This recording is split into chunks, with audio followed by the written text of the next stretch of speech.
कि सिंध असम्बली के नाम पर शहरियों से जालसाजी का इंकशाफ सामने आया है। असिस्टेंट सेक्रेटरी एडमिन की जानिब से पब्लिक नोटिस जारी कर दिया गया। असदुल्ला नामी शख्स सिंध असम्बली के नाम का गलत इस्तेमाल करके फ्रॉड की सरगर्मियों में मुलविस है। मज़कूरा शख्स ना तो सिंध असम्बली का मुलाजिम है और ना इसका सेक्रेटेरिएट से कोई ताल्लुक है। इसी पर मज़ीद तफसीलात जानेंगे शुएब मुख्तार से। आगाह कीजिएगा इस हवाले से। और जी बिल्कुल, सिंध असम्बली के नाम पर शहरियों से जालसाजी का इंकशाफ जो है सामने आया है। असिस्टेंट सेक्रेटरी एडमिन DEO की जानिब से पब्लिक नोटिस जारी कर दिया गया है। इस नोटिस में ये कहा गया है कि ये बात इल्म में आई है, असदुल्ला नामी शख्स जो है सिंध असम्बली के नाम का गलत इस्तेमाल करके फ्रॉड की सरगर्मियों में मुलविस है। असदुल्ला नामी शख्स ना तो सिंध असम्बली का ना मुलाजिम है, ना ही इसका सेक्रेटरी से जो है वो कोई ताल्लुक है।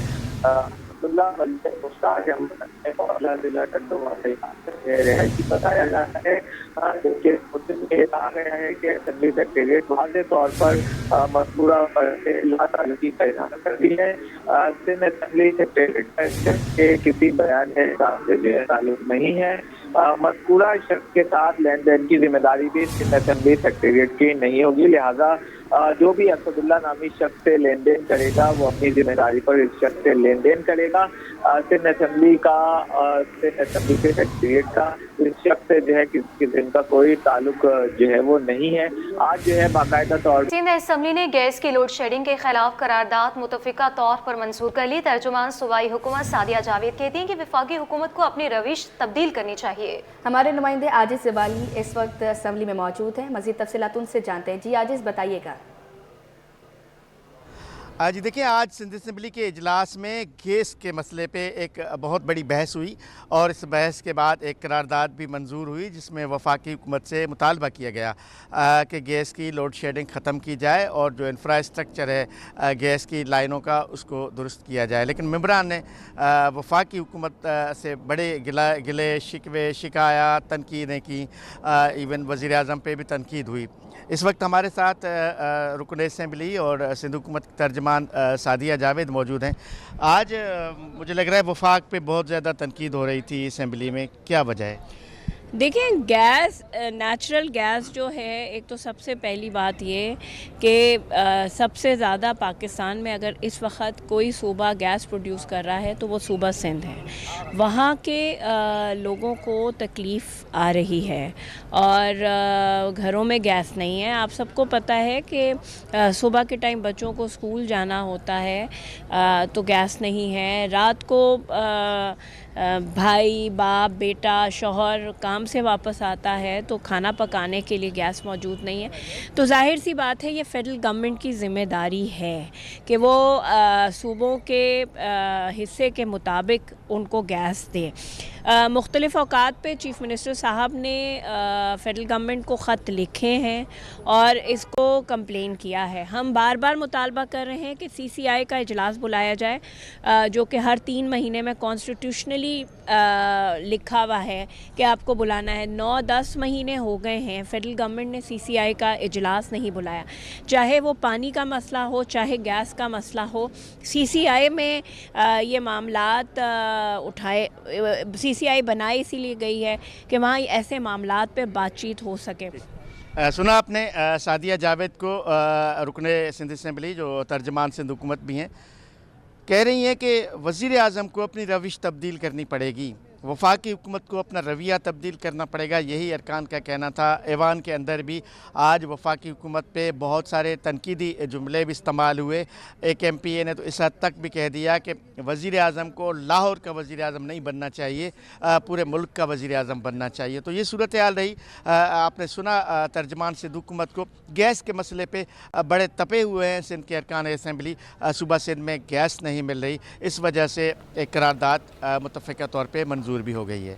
जी, सिंध में बढ़ती गैस लोड शेडिंग पर PP रुकन असम्बली हीर सोह ने तहरीक अल्तवा पेश कर दी। कहती हैं अपनी गैस होने के बावजूद सिंध के लोग परेशान हैं। लोगों के घरों का निज़ाम दरहम बरहम हो गया है। मज़ीद तफसीलात जान लेंगे नुमाइंदा अक्सा शाहिद से। जी बिल्कुल, इस वक्त मैं सिंध असेंबली में मौजूद हूँ और जैसे कि आज मुख्तलिफ एजेंडों पर जो वो तवज्जो दिलाओ नोटिस शामिल किए गए, तो वहीं रुकन सूबाई असेंबली पीपल्स पार्टी की रहनुमा और इस तर्जुमान सिंध सिर हिट सोहा की जानिब से जो है वो आज तहरीक अल्तवा पेश की जा रही है। सिंध में बढ़ती हुई गैस की लोड शेडिंग, तो मसाइल तो कम नहीं हो रहे, बताएं काफ़ी सारे नोट्स आप लेकर आई हैं, क्या लगता है आज? यकीन उम्मीद है कि गैस की लोड शेडिंग पे डिस्कशन होगी, क्योंकि आप इंटरव्यू करें, आप एक औरत है, मैं भी एक औरत हूँ, तो फेस सबसे ज़्यादा औरत करती है, खासतौर पे जब घर में गैस नहीं होती है। तो मैं समझती हूँ कि आज उम्मीद है, लेकिन शायद मुझे पता चला कि अपोजिशन किसी ने कहा कि अगर कोरम पूरा नहीं होगा तो मैंने कहा अगर आपने आज अगर कोरम की निशानदेही की तो मैं प्रेस कॉन्फ्रेंस कर अपोजिशन के खिलाफ कर लूँगी, क्योंकि ये इशू मेरा आपका नहीं है, ये पूरे सिंध के लोगों का। आप इंडस्ट्री को तो गैस दे नहीं रहे हो, लेकिन आप घरेलू सार्फिन को भी गैस नहीं दे रहे हो, टाइमिंग कर दी है, टाइमिंग में भी गैस नहीं मिल रहा, तो ये बहुत बड़ा इशू है। जो सबसे ज़्यादा गैस देने वाला सूबा और उसको अपनी जो ज़रूरत है उसके हिसाब से नहीं मिल रहा, एक सीरियस इशू है, इम्पॉर्टेंट इशू है। मुझे उम्मीद है कि आज इस पर डिस्कशन होगी। यकीनी तौर पे जो है आज इस पर जो है वो डिस्कशन होगी, क्योंकि सबसे बड़ी और अहम बात यही है कि सिंध पाकिस्तान गैस जो है वो पाकिस्तान के पास अपनी है, उसके बावजूद जो है वो सिंध को जो है मुकम्मल तौर पे जो है वो गैस नहीं मिल पा रही। मुकर्रर वक्त के अलावा भी जो है वो गैस की लोड शेडिंग का सामना होता है। जैसे कि आज तहरीक अल्तवा पर जो है वो इनकी जो वो बहस की जाएगी हिट सोहा की, और ये उम्मीद करती हैं कि उस पर जो है वो कोई ना कोई एक्शन के बाद जो है वो रद्द अमल भी देखा जाएगा। जी जो है वो असिस्टेंट सेक्रेटरी एडमिन डीईओ की जानिब से जारी कर दिया गया है। जी शोएब मुख्तार, बहुत शुक्रिया आपका अपडेट करने के लिए। रेलवे हसन अस्पताल में अद्वियात की किल्लत, रेलवे मेडिकल सुपरिंटेंडेंट कार्ड अमल सामने आ गया। डॉक्टर अब्दुल समद बोले, रेलवे कॉलोनी में कायम अस्पताल में अद्वियात की किल्लत का कोई मसला नहीं, सिर्फ मखसूस अद्वियात ही अस्पताल के बाहर से लिखी जाती हैं। मज़ीद तफसीलात जान लेंगे नुमाइंदा अक्सा शाहिद से। जी बिल्कुल, मैं सब मौजूद हूँ रेलवे हसन हॉस्पिटल में, जहाँ मुसाफिर जो रेलवे इंतज़ामिया है या फिर रेलवे के मुलाजमिन है उनके लिए जो है वो सहूलियात दी गई है कि जो रेलवे का जितना भी अमला है वो यहाँ पर आके जो है वो अपनी तिब्बी इमदाद जो है वो करवा सकता है। लेकिन इस वक्त जो है वो शिकायत मौसूल हो रही है कि यहाँ पर जो है दवाइयों की किल्लत का सामना हो रहा है। तो इस वक्त हमारे साथ बात करने के लिए जो अब्बू यहाँ हसन हॉस्पिटल के medical superintendent doctor Abdul Samad मौजूद है, इनसे बात करते हैं। ये बताएगा इस वक्त कौन कौन सी दवाइयाँ हैं जो नहीं मिल रही, क्योंकि यहाँ के जो रेलवे मुलाजमीन है वो ये कह रहे हैं कि बाहर से दवाइयाँ हमें ज़्यादा लेनी पड़ती है। नहीं मैडम, जो हमारे पास चूँकि हसन रेलवे हॉस्पिटल जो है ना सेकंड लार्जेस्ट हॉस्पिटल सिस्टम में, और कराची डिवीज़न में जो हमारे पास तकरीबन 8 to 10,000 एम्प्लॉइज़ होते हैं, और अपार्ट फ्रॉम देयर फैमिलीज़, और फैमिलीज़ को अगर मिला के हम उसकी पॉपुलेशन होगी वो तकरीबन 30,000 नियर टू 30,000 होगी, और उसमें सर्विंग एम्प्लॉइज़ और retire employees and there families उनको हम कैटर करते हैं। हेल्थ पॉइंट ऑफ व्यू से हमारे पास round the clock medical services जो है ना वो अवेलेबल हैं। इसमें हम रूटीन टेस्ट भी करते हैं, लेबॉरेटरी टेस्ट करते हैं। जो इंडोर पेशेंट होते हैं उनको हम जो ना लोकल परचेज के थ्रू मेडिसिन दे देते हैं, और कुछ हमारे पास सेंट्रल सप्लाई आती है हमारे हेडक्वार्टर से, वो भी उनको मेडिसिन दी जाती है। बाकी ओपीडी में जो कुछ पेशेंट ऐसे होते हैं जिनको डेफिनेटली ओपीडी में सारी medicine except life saving drugs या क्रोनिक डिजीज़ के हवाले से जो मेडिसिन होती है वो तो हम उनको प्रोवाइड कर रहे हैं, और बाकी कुछ स्पेशलाइज ट्रीटमेंट होता है ऑब्वियसली तो फिर उनको हम लिखे देते हैं। वो तो हर जगह ये दिस इज़ यूनिवर्सल फिनोमेना, तो जो ना हर जगह इस तरह ही होता है। तो बाकी जो इंडोर होते हैं तो फ्री ऑफ कास्ट, भले 5,000 की भी अगर इंजेक्शन की नीड होगी किसी पेशेंट को, कोई यानी सेप्सिस का पेशेंट है या कोई क्रोनिक प्रॉब्लम है या किसी सर्जरी पोस्ट ऑपरेटिव केयर के हवाले से कोई ट्रीटमेंट की ज़रूरत होती है, तो हम इनको free of cost medicine provide करते हैं। अपने तौर पर जो है वो हमारे साथ जो वो medical superintendent doctor Abdul Samad मौजूद है। इनका कहना है कि इस वक्त जो है यहाँ पर जो नॉर्मल दवाइयाँ होती हैं तबीयत की, वो तमाम दवाइयाँ यहाँ पर मौजूद हैं, और जो रेलवे के मुलाजमिन यहाँ पर आते हैं अपनी तिब्बी इमदाद के लिए, उनको तमाम दवाइयाँ जो वो मैसर होती हैं। बिलफर्ज अगर कोई दवाई या फिर कोई टेस्ट यहाँ पर नहीं हो सकता तो जो यहाँ पर पेशेंट आता है उसको जो ये दूसरे तरीके से जो फैसिलिटेट करने की कोशिश करते हैं। जी अब आपको बताएं, कराची में ट्रैफिक पुलिस अफसर ने ईमानदारी की मिसाल कायम कर दी। सड़क से मिलने वाले बैग से 5 लाख रुपए असल मालिक को लौटा दिए। डिफेंस में पेट्रोलिंग के दौरान सब इंस्पेक्टर राना लतीफ़ को लावारिस बैग मिला था। रकम मिलने पर शहरी भी खुशी से निहाल हो गया। यूसुफ नामी शहरी ने ईमानदारी का मुजाहरा करने पर ट्रैफिक पुलिस की तारीफ की। तफसीलात जानिए मिराज अख्तर की रिपोर्ट में। एहलकार हमारे अहद के ईमानदार हो गए। कराची में ट्रैफिक पुलिस अफसर ने कमाल कर दिया। सड़क से मिलने वाले बैग से 5 लाख रुपए असल मालिक को लौटा दिए। डिफेंस में पेट्रोलिंग के दौरान सब इंस्पेक्टर राना लतीफ और कांस्टेबल मीर जमान को लावारिस बैग मिला। उसमें 5,15,000 रुपए नकद और 2 पासपोर्ट मौजूद थे। सब इंस्पेक्टर ने बैग में मौजूद शनाख्ती कागजात के जरिए यूसुफ नामी शख्स से रब्ता किया। मुकम्मल तसल्ली के बाद रकम और पासपोर्ट उसके हवाले कर दिए। कल शाम को हम अपनी रूटीन की गश्त के पेट्रोलिंग पे थे, तो जैसे हम सऊदी एम्बेसी से निकले खैबान इत्तेहाद की तरफ आ रहे थे हम लोग, तो जैसे खैबान बुखारी क्रॉस किया तकरीबन शाम का 6:15 6:30 का टाइम था, थोड़ा अंधेरा हो रहा था, तो साइड पे स्लो स्पीड में हम लोग गश्त करते। जैसे हम देखा तो रोड पे एक छोटा सा पर्स पड़ा हुआ था मैला सा काले कलर का, तो मैंने इसको ड्राइवर को बोला घर पे ब्रेक लगाओ, ये पर्स देखो या क्या क्यों पड़ा हुआ क्या। मैंने जैसे उठाया तो अपोजिट साइड पे उसके पर्ची लगी हुई थी, उसके ऊपर नाम लिखा हुआ था Mohammad Yusuf, mobile number Shah Latif town Karachi. तो मैंने उठा के देखा, खोला तो उसके अंदर 2 पासपोर्ट थे, एक यूसुफ के नाम का, एक उनकी वाइफ का। यूसुफ नामी शख्स ट्रैवल एजेंट को उम्रे की अदायगी के लिए रकम देने जा रहा था। यूसुफ नामी शहरी ने ईमानदारी का मुजाहरा करने पर ट्रैफिक पुलिस की तारीफ की। ये अच्छा इंसान है, बहुत अच्छे हैं, इनके साथ ताउन करना चाहिए हमें। और अभी दुनिया में ऐसे नेक लोग हैं जो गरीब आदमी का मदद। डीआईजी ट्रैफिक ने सब इंस्पेक्टर राना लतीफ और कांस्टेबल मीर जमान को नक़द इनाम और तारीफी सर्टिफिकेट देने का ऐलान किया है। कैमरामैन नवीदुर रहमान के साथ Mehraj Akhtar, city 21। Director commercial airports authority Abdul Basit ने कवानीन की धज्जियां उड़ा दी। शोबा HR की 2 जूनियर खवातीन अफसरान को आला ओहदों पर नवाजने का इंकशाफ सामने आया है। जूनियर खातून अफसर फराह सलीम को एडिशनल डायरेक्टर कमर्शियल लगा दिया गया। जूनियर अफसर आयशा को HR शोबे से कार्गो शोबे में लगाया गया है। तर्जुमान पाकिस्तान एयरपोर्ट्स अथॉरिटी बोले मामले को देख रहे हैं। इसी पर मज़ीद तफसीलात बताएंगे शुएब। जी शुएब, बताइएगा। और जी बिल्कुल, पाकिस्तान एयरपोर्ट अथॉरिटी के डायरेक्टर कमर्शियल अब्दुल बासित ने कवानीन की धज्जियां उड़ा दी हैं। एयरपोर्ट अथॉरिटी के शोबा कमर्शियल में HR शोबे की 2 जूनियर खवातीन अफसरान को आला ओहदे पर नवाजने का जो है वो इंकशाफ जो है सामने आया है। खातून ज्वाइंट डायरेक्टर को एग्जेक्टिव 7 कैडर की सीनियर असामियों पर लगा दिया गया है। जूनियर खातून ऑफिसर फराह सलीम को एडिशनल डायरेक्टर कमर्शियल लगा दिया गया है, जबकि दूसरी ऑफिसर आयशा को HR शोबे से कार्गो शोबा जो है वो तबादला कर दिया गया है। दोनों खवातीन अफसरान जो है जूनियर है, जिनका ताल्लुक शोबा HR से बताया जाता है। कवानीन को बालाए ताक रखकर कमर्शियल डायरेक्टोरेट सीनियर अफसरान की हस्तलफी जो है वो करने में मसरूफ है। Additional director HR Bashir Sheikh ने जो है वो नोटिफिकेशन जारी किया है। तमाम तर मामले पर तर्जुमान पाकिस्तान एयरपोर्ट अथॉरिटी का कहना है कि HR शोबे की जूनियर खवातीन अफसरान को शोबा कमर्शियल के एडिशनल डायरेक्टर के ओहदे पर तैनाती के मामले को जो है संजीदगी से देख रहे हैं, जिससे मुतालिक जो है इंक्वायरी होगी। बाद अज़ा जो है किसी भी किस्म का फैसला जो है वो लिया जाएगा। जी शुएब मुख्तार, बहुत शुक्रिया आपका अपडेट करने के लिए। बात करें अब आपको बताएं कारोबारी हफ्ते के बारे में। तो कारोबारी हफ्ते के आखिरी रोज़ पाकिस्तान स्टॉक एक्सचेंज में दूसरे सेशन के दौरान मुस्बत रुझान के साथ तेज़ी देखी जा रही है। सरमायाकार मुख्तलिफ सेक्टर्स में शेयर्स की खरीदारी में इस वक्त दिलचस्पी लेते नज़र आ रहे हैं। कारोबारी हफ्ते का आज आखिरी रोज़ है। पाकिस्तान स्टॉक एक्सचेंज में दूसरे सेशन के दौरान मुस्बत रुझान के साथ तेज़ी देखी जा रही है। इसी पर मज़ीद तफसीलात जानेंगे अयाज राना से, आगाह कीजिएगा।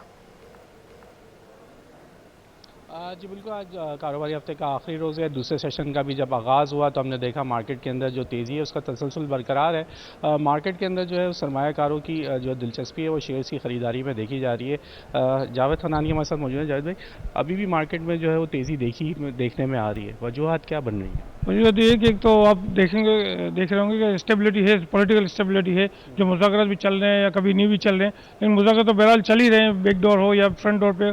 और जो स्टेट बैंक के गवर्नर हैं सभी, उन्होंने प्रेडिक्शन की है कि 2.5% तक जो है रेट जो है इंटरेस्ट रेट कम हो सकता है। ये भी एक वजह है मार्केट की तेज़ी की।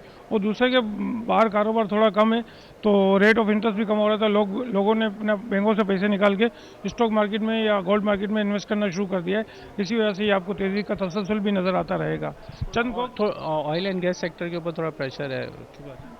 वजह यह है कि रेट ऑलरेडी बढ़े हुए हैं, इसलिए मार्केट थोड़ी सी प्रेशर में लगती है। थोड़ी सी मार्केट बाइंग सेलिंग आती है तो लोग और ज़्यादा सेल करना शुरू करते हैं, इस डर से कि और नीचे नहीं हो जाए, इस वजह से। फॉरेन बाइंग और फंड्स की जाने से भी कहा जा रहा है कि क्या इन्वेस्टमेंट आई है, ये भी एक वजह थी। जी, ये भी एक वजह है कि फॉरेनर आप देखेंगे, म्यूचुअल फंड भी देखेंगे, माल रोज़ाना की बुनियाद पे कुछ ना कुछ ले के जा रहे हैं, बजाय कि वो बेचें वो लेके ही जा रहे हैं, इनके ऊपर माल जमा ही हो रहा है। जैसे कि जावेद खनानी जो कि खुद ब्रोकर हैं, खुद कारोबार करते हैं, उनका बताना है कि जहां ये बात सामने आ रही है कि इंटरेस्ट रेट को लेकर इस वक्त जो है मार्केट में एक एतमाद बहाल है, और साथ साथ हम देख रहे हैं कि इंस्टीट्यूशंस जो हैं वो भी बाइंग कर रहे हैं, जिसकी वजह से मार्केट में जो है वो तेज़ी का एक रुझान नज़र आता है। साथ साथ इस वक्त ऑयल एंड गैस सेक्टर पर हमने देखा है कि एक थोड़ा सा प्रेशर आया है, जिसके अंदर उन्होंने वज़ीर आज़म को जो ख़त लिखा है, जिसके अंदर उनके मार्जिन के हवाले से और जो उनके टैक्स के हवाले से जो रोल ओवर नहीं हो सका, उसकी वजह जो है उसकी बुनियाद पर अब देख रहे हैं कि इस वक्त ऑयल एंड गैस सेक्टर और रिफाइनरी सेक्टर के ऊपर थोड़ा प्रेशर है, जहाँ पे लोग अपने जो शेयर्स को तेज़ी से बेच रहे हैं, जिसकी वजह से मार्केट जहाँ हमने देखा था पहले सेशन के अंदर जो है वो 1500 से ज़्यादा पॉइंट्स पे थी, वो इस वक्त 800 और 900 के दरमियान जो है वो इस वक्त ट्रेड होती हुई हमें नज़र आ रही है। यही हमें उम्मीद थी कि मार्केट एक अच्छा ट्रेंड के साथ जो है वो अपना आज का जो है इस हफ्ते का अख्ताम करेगी, लेकिन इस वक्त मार्केट में तेज़ी है, लेकिन इतनी नहीं कि हम कह सकें कि एक नया ट्रेंड बनेगा, लेकिन मार्केट में मुस्बत रुझान है, शेयर्स की जो है उतार चढ़ाव भी देखा जा रहा है। लेकिन मार्केट का जो पूरा ओवरऑल इस वीक की बात करें तो इसके अंदर 2 ऐसे सेशन थे जिसके अंदर मार्केट में जो है वो गिरावट देखी गई थी और वो नेगेटिव हुई थी, लेकिन 3 सेशन ऐसे होंगे कि आज के बाद मार्केट एक तेज़ी के साथ अपना अख्ताम करेगी। बहुत शुक्रिया आपका यास राना। तिजारती खसारे में इजाफे पर कराची चैम्बर ऑफ कॉमर्स का इज़हार तशवीश। सीनियर नायब सदर ज़ियाउल आरफी ने तिजारती खसारे को कम करने के लिए बरामदात में इजाफा नागुज़ीर करार दे दिया। बोले पाकिस्तान चाइना के साथ 3 बिलियन की एक्सपोर्ट 13 बिलियन को इंपोर्ट करता है।